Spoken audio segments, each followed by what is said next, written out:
On this Saturday night, the compromise at COP26, the overtime session at the climate summit and what it means for coal. I propose that the revised proposal is adopted. The COVID crisis in Yukon. We're back in a state of emergency with very significant public health measures being put in place. The widespread untraceable infections. The solution for burnout in Canada's healthcare system. Plus, the Canadians refusing to leave the dangerous political situation in Haiti. Global National with Robin Gill. Good evening and thank you for joining us. We begin with breaking news from Glasgow tonight. Delegates at COP26 have finally reached an agreement, but a last-minute change to the text proposed by India has infuriated many countries and prompted the president of the climate summit to say sorry. I apologize for the way this process has unfolded, and I'm deeply sorry. The change weakens the language on the use of coal in the efforts to cut emissions. Redmond Shannon has our top story tonight. COP26 President Alok Sharma warned delegates there would be no double overtime after talks spilled over from Friday's deadline. It is my intention that we will close this COP this afternoon. With a third draft on the table, delegates gave their final thoughts. The difference between 1.5 and 2 degrees is a death sentence for us. Most admitting the text was imperfect, but no deal would be far worse. But for heaven's sake, don't kill this moment by asking for more text, different text, deleting this, deleting that. Members of a group of developing nations insisted they need help to deal with climate loss and damage caused by emissions that historically have come from the West. We refuse to get trapped in the carbon colonialism. Others, including China, South Africa and India, raised concerns over the text calling for an end to inefficient fossil fuel subsidies. Developing countries have a right to their fair share of the global carbon budget and are entitled to the responsible use of fossil fuels. As delegates convened to vote, a last-minute intervention by India and China secured a change, committing to a phasing down of coal power without offsets rather than a phasing out. Many were furious, feeling blindsided. But now we learn that there are even further changes that we were not being made aware. The COP president, emotional and apologetic. I'm deeply sorry. But I think, as you have noted, it's also vital that we protect this package. Experts say the previous draft was not enough to limit global warming to 1.5 degrees. This tweak likely makes that goal even harder to reach. I think that this it's a meek, weak outcome that doesn't meet the moment of the climate emergency. But getting 197 countries to sign off was always going to need painful compromises. Redmond Shannon, Global News, London. The climate crisis will be on the agenda next week in Washington when Prime Minister Trudeau meets with U.S. President Joe Biden and Mexican President Manuel Lopez Obrador. The leaders will attend the first 3 Amigos summit since 2016. Mercedes Stephenson has been talking to Canada's ambassador in Washington about the issues. Mercedes. Robin, Canadians will be keeping a close eye on the relationship between President Joe Biden and Prime Minister Justin Trudeau. While the two administrations have similar ideologies, there have been bumps along the road and strains in the relationship under the Biden presidency, including a Buy American plan that would favor a protectionist approach to trade that would hurt Canadian companies' bottom lines. There's also concern that trade protectionism is expanding to the auto industry and could undermine the long-standing economic cooperation between the two countries on that file. Canada is also fighting to keep the Line 5 pipeline in business, as the state of Michigan has been trying to shut it down. Critics have suggested that Canada has fallen off the radar of the Biden administration and doesn't have the prominence Ottawa once enjoyed as the United States' closest ally. This week on the West Block, I asked Canada's representative in Washington, Ambassador Kirsten Hillman, if Canada is struggling to get points across to the administration in the White House or at the Capitol and trying to get folks to pick up the phones. She says that's not the case. I never have any challenges getting in to talk to the Biden administration when I have something that Canada needs to talk to them about, whether that's the White House or, cabinet secretaries. Our ministers are able to contact them. I'm able to contact them. I'll also talk to the ambassador about a joint approach between Canada and the U.S. on the China file. What's going on in Washington as the two countries try to navigate the troubled waters of China's rising political and military power, paired with an apparent willingness for diplomatic confrontation. China is an enormous, consequential country that impacts almost every aspect of the lives of Canadians as well as Americans, as well as our allies around the world. And we're all kind of grappling with how do we have a sophisticated approach to dealing with this country that is a very significant country on the world stage. We'll find out more about what that approach will look like this week on the West Block. Robin? All right, thanks for that, Mercedes. And you can watch the extended interview of the West Block tomorrow right here on Global. To the COVID-19 pandemic, cases are once again rising in some provinces, leaving officials to consider their next steps to limit the spread. But the concern is highest in Yukon, which has become Canada's COVID-19 hotspot. Abigail Beeman reports. I have the chills. I've been sweating a little bit and a cough. It certainly feels more like the common cold than a lethal respiratory virus, but it's hard to tell. With case rates in the Yukon by far the worst in the country, Jessica Kish got a COVID-19 test when she couldn't shake her symptoms and spent Saturday waiting for results. The territory is in a state of emergency. New mask mandates, proof of vaccination rules, and capacity limits took effect Saturday. In other jurisdictions, you can just have soup delivered to your door. You can have groceries delivered to your door. We don't have those luxuries here.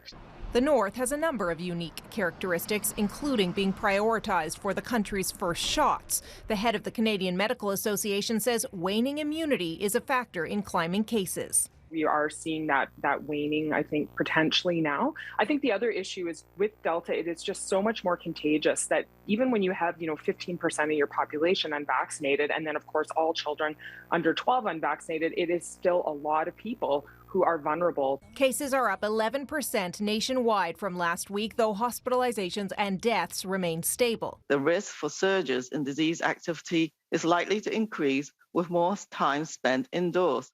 In Manitoba, new caps for religious gatherings in the Southern Health Region took effect Saturday. The province also announced kids 12 to 17 will soon need one dose of the vaccine or a recent negative test to play indoor sports.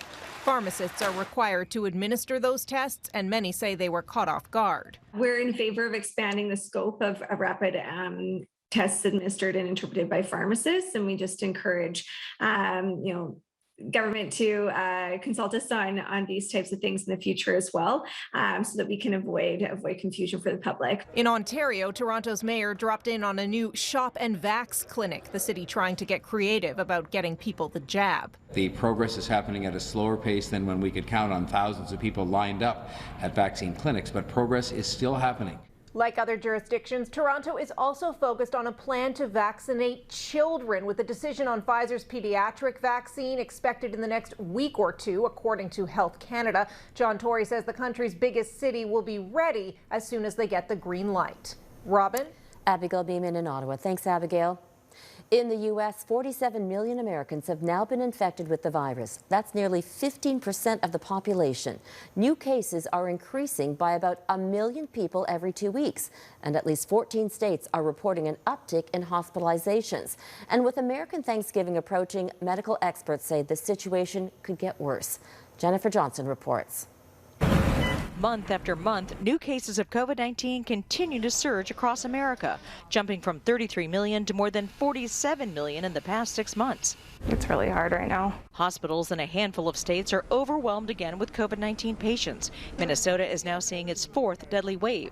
Doctors are pleading with residents to get vaccinated. We are essentially at 100% capacity. We've been that way for weeks. Increasingly tough. Keep going after 20 months of this. Hospitals in Colorado are swamped too. 95% of ICU beds are filled, more than at any other time during the pandemic. Medical workers fear what's coming next with the holidays and flu season about to hit. I think everybody just worries, where are we at? What are we going to do? Colorado's governor is so concerned, he's issued an executive order allowing all adult residents to get COVID-19 boosters, following similar orders in California and New Mexico. The governor jumped ahead of federal guidelines, which limit boosters to adults 65 and older or people with underlying risk factors. Please, if you got the vaccine 6 months or more ago, get your booster. It's a really important part of protecting yourself. It's a really important part of ending the pandemic in Colorado. The surge in hospitalizations comes as some workers and large corporations fight vaccine mandates. A federal court in Texas just sided with United Airlines after it placed 2,000 employees on unpaid leave after they were given medical or religious vaccine exemptions.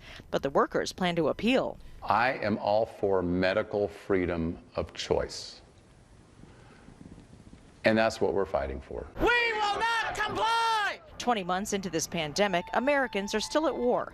Tens of millions of federal workers and large corporation employees face late November and early January deadlines to get vaccinated. Many remain defiant against getting the shot, while weary doctors and nurses battle to keep unvaccinated patients alive. Jennifer Johnson, Global News, Washington. Russia's COVID-19 situation continues to get worse. The country reached another daily high for COVID-19 related deaths. A record 1,241 people died from the virus in the last day. Russia has now reported more than 254,000 deaths, by far the highest count in Europe. Less than 40% of the country is fully vaccinated. President Vladimir Putin is denying Russia has any involvement in the migrant crisis along the Belarus-Poland border. He was responding to claims a Russian plane transported migrants from the Middle East to Belarus in order to seek asylum in neighboring European Union countries. Critics say Belarus's president, Alexander Lukashenko, engineered the humanitarian crisis as retaliation for sanctions on his government. Thousands of migrants and refugees have filled makeshift camps along the border. The situation is growing more concerning. Today, police in Poland say they found the body of a young Syrian man, the 9th person to die so far. Coming up, the Canadians who won't leave Haiti despite living in fear.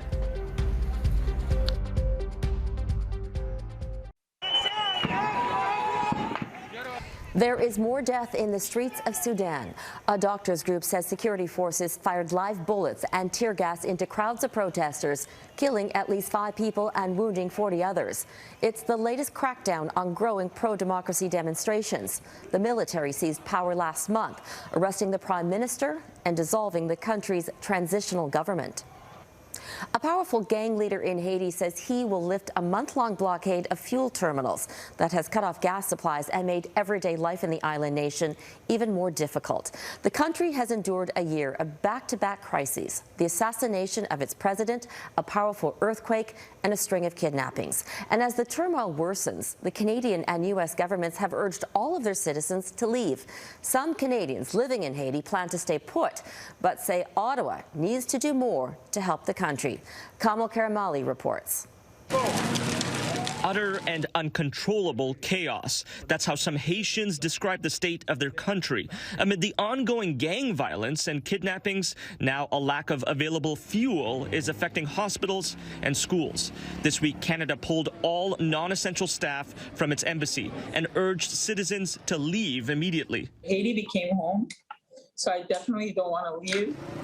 Despite the dangers, Canadian Leila Dominique is not leaving. She moved there from Montreal 7 years ago. Her family calls Port-au-Prince home, as difficult as that is these days. You're relieved that the whole family got home safe, and that's a feeling that you feel on a daily basis. So you kind of go like, okay, we made it safely, we're home. She says she barely escaped a kidnapping in 2020 at the hands of the powerful 400 Mawozo gang. Her daughters were with her when friends were abducted from vehicles traveling nearby. They were released a short while later thanks to a ransom. For me, it changed my experience of Haiti because now I live with fear. Since then, the 400 Mawozo has only grown, recently making international headlines for kidnapping 17 missionaries, including 1 Canadian. Dominique says the Canadian government has been silent throughout the chaos. They sent an email with a number saying that they were available for assistance, and that's I called and nobody's answering. Canada's former ambassador to Haiti says that's because the embassy is likely dealing with its own disarray. No airplane, no gas to move vehicle from point A to point B, bad communication. So there is some limit to what we can do. And as foreigners flee the country, this former elections minister says Canadians and Americans leaving will only lead to more turmoil. So we need the support of the international community to help us, and we cannot do it by ourselves. And now a plea for other countries to send more resources instead of stripping them away from a country that has little left to give. Kamal Kermali, Global News. Still ahead, the red tape facing foreign-trained doctors who want to help Canada's strained healthcare system. The pandemic has put additional strain on Canada's healthcare system, which was already facing a backlog of surgeries. Then there are nurses burnt out and leaving the profession at an alarming rate. And millions of Canadians are without a family doctor. But a solution some experts say is waiting in the wings. Physicians trained in other countries. But as Jamie Maraka reports, they say they are still being sidelined by red tape. Motherhood isn't the reason Dr. Saida Azam hasn't been able to work as a family physician during the pandemic. I really felt bad that I couldn't participate actively. It's that her years of training and experience come from India and Oman. The 30-year-old is just one of more than 13,000 internationally trained physicians who are not able to work as doctors in Canada. Dr. Shafi Bhuyan, who immigrated here in 2010, says the retraining process is confusing, time-consuming, and costly. We need a policy change to accept and adopt in this pandemic so that people can help support. And Canada could use the help. As COVID stressed the staffing shortage further, some provinces turned to the military to alleviate overwhelmed ICUs. Bhuyan says it's time to invest in foreign doctors. Global competition for healthcare talent is now ongoing. If Canada fails to take action, these people will move other countries.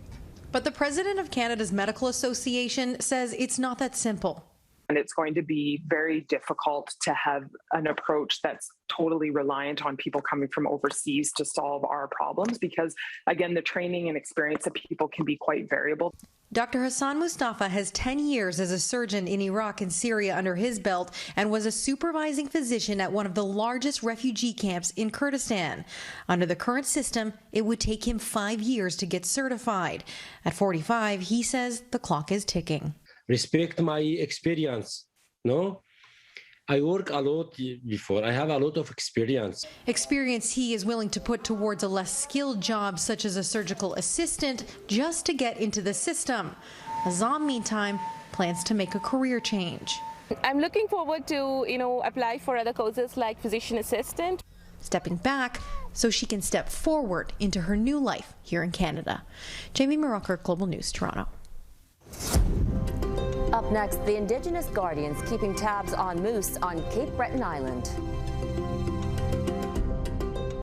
They call themselves Indigenous Guardians, a network of 70 groups across Canada. Their formal network is only 5 years old, but the work they do goes back hundreds of generations, monitoring, managing, and caring for land, water, plants, and animals on their territories.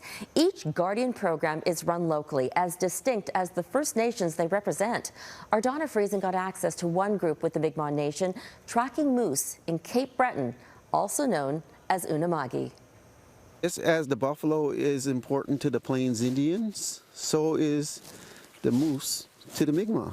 Clifford has to contend with a different kind of conservation problem. How many moose would be in the highlands here, do you think? The last estimate was 2,400, give or take. So from a Mi'kmaq perspective, a healthy herd is dependent on a healthy ecosystem. So 2,400, we think it's good because the carrying capacity of the ecosystem serves the population better than having a hyper-abundant population. Moose weren't always so abundant. A century ago, the population was wiped out. Another species from Alberta was introduced, and with no natural predators left, it flourished. So today, in the absence of wolves in Unama'ki in Nova Scotia, what's going to keep the population in check is the humans, the human interaction. Without hunting, moose would overrun the highlands and overfeed on the saplings that regenerate the boreal forest. Traditionally, the Mi'kmaq would head inland to hunt this time of year, a way of life disrupted by colonialism. I have the right to do this, but more importantly, I have the responsibility. And the Mi'kmaq fought so hard for those rights. They fought incredibly hard for those rights. And then we can put that in a sample. And how many were in your hunting party? That's where the Guardians come in. Hannah Martin is with the Confederacy of Mainland Mi'kmaq. It's a really important time for us as Mi'kmaq people to be on the land here in Unama'ki and harvesting this resource. It's more than just a harvest, it's everything for us. When a moose is harvested, the antlers are measured, samples are collected, details from the hunters are recorded, all vital information to track and monitor the health of the population. And you can catch Donna's full documentary tonight on The New Reality at 7 p.m. right here on Global. And that is Global National for this Saturday night. I'm Robin Gill. Tonight, your Canada is Kananaskis country in Alberta.